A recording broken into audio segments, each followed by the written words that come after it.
नमस्कार। चीन का आजकल एक नक्शा चल रहा है।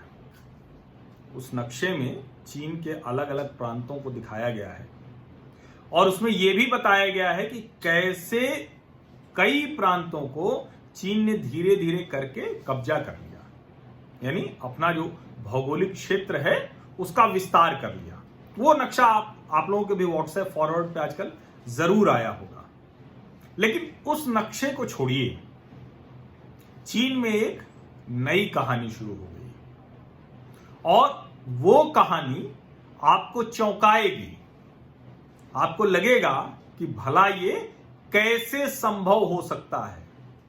ये ठीक उसी तरह से जैसे भारत के जम्मू कश्मीर और लद्दाख से अनुच्छेद 370 खत्म होगा और भारत में वो दूसरे राज्यों की तरह स्वतंत्र आजाद विचारों से रह सकेंगे, कुछ परिवारों की गुलामी से मुक्त हो सकेंगे, ये कल्पना में नहीं था। ऐसे ही चाइनीज कम्युनिस्ट पार्टी की गुलामी से चीन के अलग अलग प्रांतों के लोग हो सकेंगे, ये भी कल्पना में नहीं है। ना तो दुनिया की कल्पना में है, ना चीन के लोगों की कल्पना में। चाइनीज कम्युनिस्ट पार्टी का जो पोषित मीडिया है वो इस तरह से दिखाता है जैसे पूरा चीन 3-4 हजार लोगों के पोलित ब्यूरो वाली चाइनीज कम्युनिस्ट पार्टी और पीपुल्स लिबरेशन आर्मी PLA के साथ खड़ा है। लेकिन है क्या? सच ये है, मैंने आपको एक खबर बताई थी कि एक भारतीय छात्र ने जो चीनी विश्वविद्यालय में पढ़ा है उसने तहलका मचा दिया। लेकिन अब सिर्फ भारतीय छात्र नहीं, चीनी छात्र भी चीन के दमन के खिलाफ मुखर हो रहे हैं। और किस तरह से मुखर हो रहे हैं उसकी आप कल्पना कीजिए कि वो जापान ने जो चीन पर आक्रमण किया था उसको याद कर रहे हैं। जो नानजिंग मैस्केयर, नानजिंग नरसंहार हुआ था 1937 में, उसको याद कर रहे हैं। और अगर चीनी छात्र इस तरह से वहां रहते हुए वहां के सोशल मीडिया प्लेटफॉर्म पर अपनी बात रखने की हिम्मत करने लगे हैं, इसका मतलब आप समझिए कि चीन का वो जो मैप आपके व्हाट्सएप फॉरवर्ड पे आ रहा है ना, वो अलग अलग हिस्सों में दिखने वाला है। चीन के विभाजन की बुनियाद मजबूत हो रही है और वो विभाजन की बुनियाद इसीलिए मजबूत हो रही है कि लगभग हर प्रांत में कोई न कोई बड़ा एक ऐसा समूह है जिसके अधिकारों को छीन लिया गया है, दमन किया जा रहा है। उनको आप सिर्फ शिनजियांग प्रांत की बात सुनते होंगे, तिब्बत की बात सुनते होंगे, लेकिन लगभग सारे प्रांतों में ऐसी स्थितियां हैं। अभी चीन की university of the Chinese academy of science UCAS, उसके एक छात्र ने चीन के बारे में जो कड़वी सच्चाई है उसको लिखा है और उसकी पोस्ट के बाद चीन के नागरिक जाग गए। चीन के नागरिक उस छात्र के समर्थन में चीन के सोशल मीडिया प्लेटफॉर्म वीबो पर लिख रहे हैं और उसके बाद चाइनीज कम्युनिस्ट पार्टी के लोगों को और जो मीडिया है CCP पोषित, उसके लोगों को पूरी कैंपेन चलानी पड़ी, बाकायदा सर्वे कराना पड़ा, पोल कराना पड़ा और रिग्ड पोल करके उसके खिलाफ माहौल बना है, ऐसा करके ग्लोबल टाइम्स में खबर छाप देनी पड़ी। लेकिन आप सोचिए कि चीन का छात्र university of the Chinese academy of science UCAS, अगर वो वीवो पर ये लिख रहा है तो आप समझ लीजिए कि क्या स्थिति है। हालांकि उसके ऊपर बहुत दबाव बना। चीन की जो पुलिस है, दमनकारी पुलिस, वहां की सेना, वहां की जो एजेंसियां हैं, उन्होंने उस छात्र से जबरदस्ती माफीनामा लिखवाया और उसने लिखा कि as a Chinese citizen I am deeply regretful about my words and behaviour that have harmed my motherland. ये ग्लोबल टाइम्स में लिखा है, the user wrote in Chinese. आप इसको समझिए कि क्या लिखा होगा इसने कि पूरा शासन, पूरा सत्ता तंत्र हिल गया है। और जो उसमें खबर है वो कहती है कि नेटिजन्स ने, यानी जो वहां जो नेट यूज करने वाले लोग हैं, वो अपना सोशल मीडिया खोल नहीं पा रहे हैं। खोल लेंगे तो बाढ़ आ जाएगी, चीन खत्म हो जाएगा। खोलें तो ट्विटर सही, यहां तो इतना एंटी इंडिया ट्विटर है, लेकिन फिर भी देखिए सब अपना हर तरह की अभिव्यक्ति है, सब कोई लड़ रहे हैं, सामूहिकता है, उसी में जिसको कहते हैं कि असहमति भी है, सब कुछ चलता है। जब तो कोई एकदम से देश तोड़ने की साजिश न करे, उसके खिलाफ कार्रवाई होती हुई नहीं दिखती। हम अति उदार लोकतंत्र हैं। अमेरिका और भारत ये दुनिया में अति उदार लोकतंत्र के सबसे बड़े उदाहरण हैं। लेकिन जो वहां लोग नाराज हुए वो जरा सुन लीजिए। इसमें लिखा हुआ ग्लोबल टाइम्स से मैं लिख दे रहा, एक दो पैरा पढ़ दे रहा हूं, ज्यादा नहीं पढ़ूंगा। Earlier netizens noticed that G called Chinese people pigs and China Zhina, Z-H-I-N-A, on Twitter, a contemptuous name for China that was used by Chinese invaders during World War II.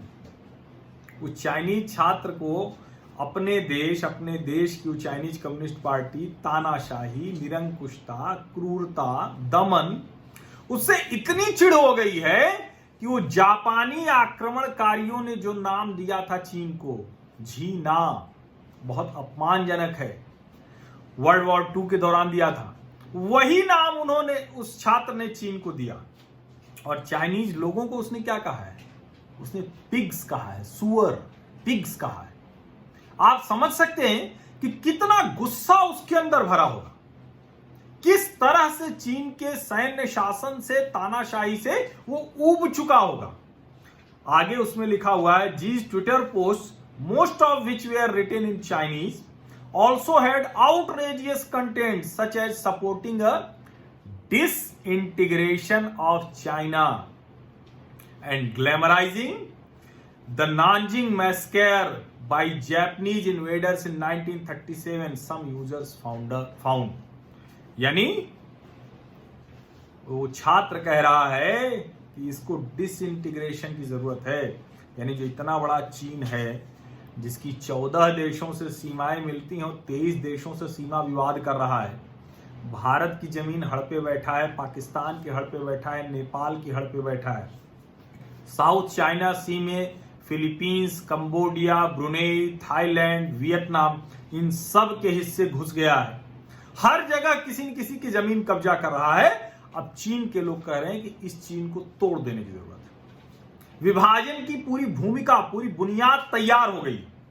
अब वो कह रहे हैं कि इसको तोड़ना पड़ेगा और कोई रास्ता नहीं है। और इसके लिए वो जापानी जो आक्रमणकारी थे, जापान ने जो आक्रमण किया था, उसको याद कर रहे हैं। अगर इस कदर चीनी नाराज हैं, अगर इस कदर चीनी गुस्से में है, तो आप समझिए कि उनके साथ हर रोज क्या हो रहा है। और जब 1937 के मैस्केयर की बात होती है, नानजिंग मैस्केयर की, तो क्या था? 3 लाख से ज्यादा लोग मारे गए थे उसमें। 3 लाख से ज्यादा लोग। ये कल्पना वो छात्र कर रहा है। आप समझिए, जी की पोस्ट बहुत ज्यादा, और जी एक और पैरा में पढ़ देता हूं। G's posts aroused widespread anger on Chinese social media on Saturday after a netizen uploaded some screenshots to Weibo. ये सब मैं ग्लोबल टाइम्स से पढ़ रहा हूं। इससे आप समझिए कि अगर ग्लोबल टाइम्स में इतना कुछ लिखा हुआ है तो क्या कुछ इस छात्र ने किया। I have never seen such malicious words from one of our compatriots, a Weibo user wrote. His Nazi-like remarks make me feel sick, wrote another. ये सब चाइनीज प्रोपेगेंडा है। वो लिख रहे हैं कि इस तरह से लिखना, उसका नाजी की तरह, हिटलर की तरह, वो सब काम तो खुद शी जिनपिंग कर रहे हैं। और उसके खिलाफ ये विद्रोह है। ये चीन के लोग अब जान रहे हैं, अब उनको देश पता है कि जो ड्रैगन हो गया है ना, इसको अलग अलग खंडों में बांटना पड़ेगा, तब जाके हमारी आजादी मिलेगी। और ऐसा नहीं है कि ये कोई एक छात्र ऐसा कर रहा है। ग्लोबल टाइम्स की एक और रिपोर्ट में पढ़ देता हूं। Similar to G, another Twitter user who exposed his name in the post and claimed to be a student from Xiamen University in east China's Fujian province. अच्छा, आप देखिए, कोई जितने प्रोविंस हैं, सब के विश्वविद्यालयों से उसी तरह के विद्रोह की खबरें आ रही हैं, जैसे 40 अलग अलग विश्वविद्यालय परिसर से अप्रैल से 4 जून 1989 तक चीन के अत्याचार, निरंकुश शासन के खिलाफ छात्र बीजिंग के थियानमेन चौक पर इकट्ठा हो गए। और 4 जून 1989 को वहां की शांसी प्रोविंस की 27 आर्मी ने अपने ही नागरिकों, छात्रों को कुचल दिया, उनको मार दिया, उनको गोली मार दी 10,500 के करीब। और फिर से उसी तरह से चीन में हो रहा है। उसके विभाजन की कहें कि अगर कोई देश इस तरह से विभाजित होता हुआ दिख रहा है और दुनिया में उसकी छवि है कि क्या समृद्धि, 10% से ज्यादा की ग्रोथ, दुनिया की बड़ी बड़ी कंपनियां हर किसी से लड़ लेंगे, हर देश से लड़ने के लिए उसके पास है सेकंड लार्जेस्ट मिलिट्री बजट। इसका सीधा सा मतलब हुआ कि दुनिया जो देख रही है वैसा है नहीं। और इसमें जब आगे उसी ग्लोबल टाइम्स की रिपोर्ट में पूरी पढ़ दे रहा हूं, these two reports along with several other recent cases of Chinese students making offensive and hateful remarks against China and Chinese people have prompted calls from the public for school to impose proper punishments for those who display such behavior, and also the strengthening of education for students to improve respect towards their compatriots and enhance their sense of attachment to the country। इतने बंधन, इतनी तानाशाही, इतने तरह की बंदिशें पूरी दुनिया से काट के रखा। अभी भी सोशल मीडिया जो दुनिया में है वो नहीं है। मैं जो लिख रहा हूं चीन में नहीं दिखेगा, चीन का लिखा हुआ मुझे नहीं दिखेगा। यूट्यूब वहां वाला यहां नहीं दिखेगा, यहां वाला वहां नहीं दिखेगा। जबकि हमारी ये बात तो, और मुझे साफ समझ में आता है ना, मेरे सामाजिक परिवार में दुनिया के हर देश के हर बड़े प्रांत, हर बड़े शहर से लोग जुड़े हुए हैं। उनके मैसेज मुझे आते हैं। यूनाइटेड स्टेट्स से सबसे ज्यादा है, कनाडा से बहुत ज्यादा है, दुबई से बहुत ज्यादा है, दुबई से भी लोग हैं जो मेरा ये वीडियो देखते हैं, न्यूजीलैंड, ऑस्ट्रेलिया, कौन सा देश नहीं है, हर जगह से लोग आते हैं। अफ्रीकन कंट्रीज से मुझे लोग मैसेज करते हैं। यानी दुनिया का कोई हिस्सा नहीं जहां मेरे वीडियो देख, लेकिन चीन से मुझे मैसेज नहीं आते। ठीक है, आप ये कह सकते हैं कि हिंदी कौन सुनने वाला है, लेकिन सोचिए कि जो भारतीय भी वहां रहते हैं, चीन में करीब 20,000 भारतीय रहते हैं, लेकिन वो भी ये वीडियो देखने का साहस नहीं कर सकते। और साहस तो छोड़िए, रीच ही नहीं है, रोक दिया गया है। क्योंकि बाहर भी जब वो गए, उनकी कंपनियां यूसी ब्राउजर, यूसी न्यूज, मैं कहता हूं उसको तो तुरंत डिलीट कीजिए, उसको निकाल बाहर कीजिए। वो स्पाई है, वो जासूसी का एक मंच है। लेकिन अब कितनी जासूसी आप करिएगा, चीन के नागरिक चीन के खिलाफ विद्रोह करने के लिए तैयार हो गए। जल्दी ही चीन आपको कई टुकड़ों में बटा हुआ दिखेगा, खंड खंड होगा। आप यकीन मानिए, भारत से लड़ाई लेकर बहुत बड़ी गलती कर दी है तानाशाह शी जिनपिंग और उनकी चाइनीज कम्युनिस्ट पार्टी। बहुत बहुत धन्यवाद आप सभी लोगों का कि आप लोग धैर्य से इस जो ये श्रृंखला है चीन पर, उसमें आप लोग जुड़े हुए हैं और आप लोग उसको सुन भी रहे हैं, आगे भी बढ़ा रहे हैं। इस चर्चा को जहां आप सुनते हैं वहां अपने समूह में भी जरूर कीजिए, इसलिए कि ये बातें, चीन का ये चेहरा हमारे देश के लोगों को पता ही नहीं। और आप अगर वहां छोटे अखबार में हैं, छोटा कोई प्लेटफॉर्म, आप वहां लिखिए, आप अपने नाम से लिखिए, मुझे कोई दिक्कत नहीं। क्योंकि ये मैं भी तो पढ़ के ही बता रहा हूं दुनिया भर की रिपोर्ट, नहीं कोई मैं तो रिपोर्ट करने गया नहीं था।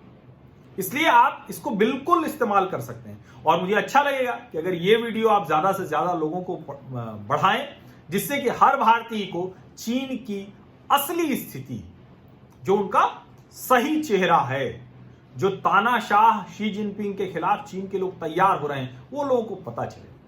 और इसके अलावा सब्सक्राइब जरूर कर लीजिएगा, नोटिफिकेशन वाली घंटी जरूर दबा दीजिएगा। बहुत बहुत धन्यवाद।